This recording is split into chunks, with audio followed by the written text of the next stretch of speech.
राधे राधे प्रिय भक्तों, आज हम सुनेंगे ढोल ग्यारस की कहानी। ढोल ग्यारस क्यों मनाई जाती है और कैसे मनाई जाती है, इसके बारे में जानेंगे। ढोल ग्यारस को जल झूलनी व्रत भी कहा जाता है। यह एकादशी के दिन मनाया जाता है।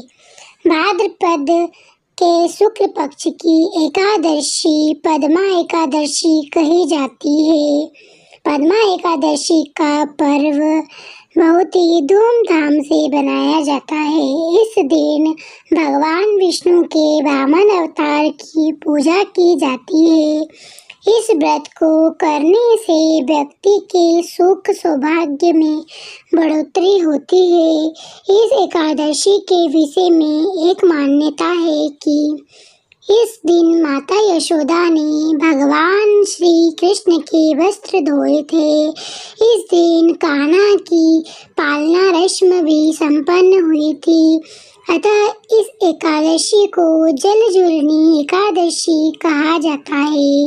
मंदिरों में इस दिन भगवान श्री विष्णु श्री कृष्ण को पालकी में बिठाकर शोभा यात्रा निकाली जाती है। उनको स्नान कराया जाता है। इस एकादशी के दिन व्रत कर भगवान श्री विष्णु जी की पूजा की जाती है। इस व्रत में धूप दीप नैवेद्य और पुष्प से पूजा करने की विधि विधान है। 7 कुंभ स्थापित किए जाते हैं। 7 कुंभों के 7 प्रकार के अलग अलग धान्य भरे जाते हैं। इन 7 अनाजों में गेहूं, उड़द, मूंग, चना, जौ, चावल और मसूर है। एकादशी तिथि से पूर्व की तिथि अर्थात 10वीं तिथि के दिन इनमें से किसी धान्य का सेवन नहीं करना चाहिए। कुंभ के रूप में विष्णु जी की मूर्ति रख पूजा की जाती है।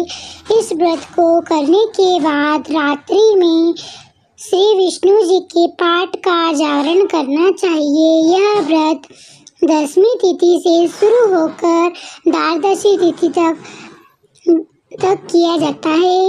इसलिए इस व्रत की अवधि सामान्य व्रतों की तुलना में कुछ लंबी होती है। एकादशी के दिन पूरे दिन व्रत कर अगले दिन द्वादशी के दिन प्रातः काल में अन्न से भरा घड़ा ब्राह्मण को दान में दिया जाता है।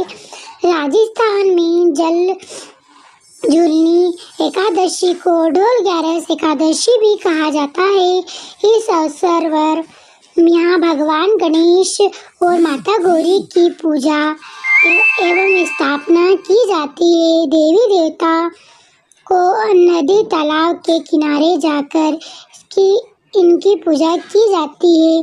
संध्या समय में इन मूर्तियों को वापस ले आया जाता है। कथा इस प्रकार से है। सूर्यवंश में मानधाता नामक चक्रवर्ती राजा हुए। उनके राज्य में सुख संपदा की कोई कमी नहीं थी। प्रजा सुख से जीवन व्यतीत कर रही थी। परंतु एक समय उनके राज्य में 3 वर्षों तक वर्षा नहीं हुई। प्रजा दुख से व्याकुल थी। तब महाराज भगवान नारायण की शरण में जाते हैं और उनसे अपनी प्रजा के दुख दूर करने के लिए प्रार्थना करते हैं।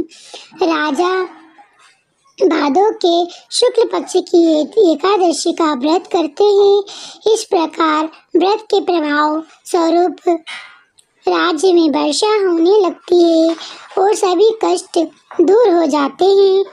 राज्य में पुनः खुशियों का वातावरण छा जाता है।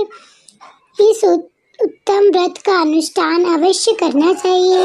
पद्मा एकादशी के दिन सामर्थ्य अनुसार दान करने से शुभ फलों की प्राप्ति होती है। जल झूलनी एकादशी के दिन जो व्यक्ति व्रत करता है उसे भूमि दान करने, गोदान करने के पश्चात मिलने वाले पुण्य फलों से अधिक शुभ फलों की प्राप्ति होती है। इस दिन भगवान विष्णु करवट बदलते हैं, इसलिए यह परिवर्तनीय एकादशी भी कही जाती है। यह व्रत करने से वाजपेयी यज्ञ का फल मिलता है। जो मनुष्य इस एकादशी को भगवान विष्णु के वामन रूप की पूजा करता है, इससे तीनों लोग पूज्य होते हैं। इस व्रत के बारे में भगवान श्री कृष्ण ने स्वयं युधिष्ठिर से कहा है कि जो इस दिन कमल नयन भगवान का कमल से पूजन करते हैं, वे अवश्य भगवान के समीप जाते हैं।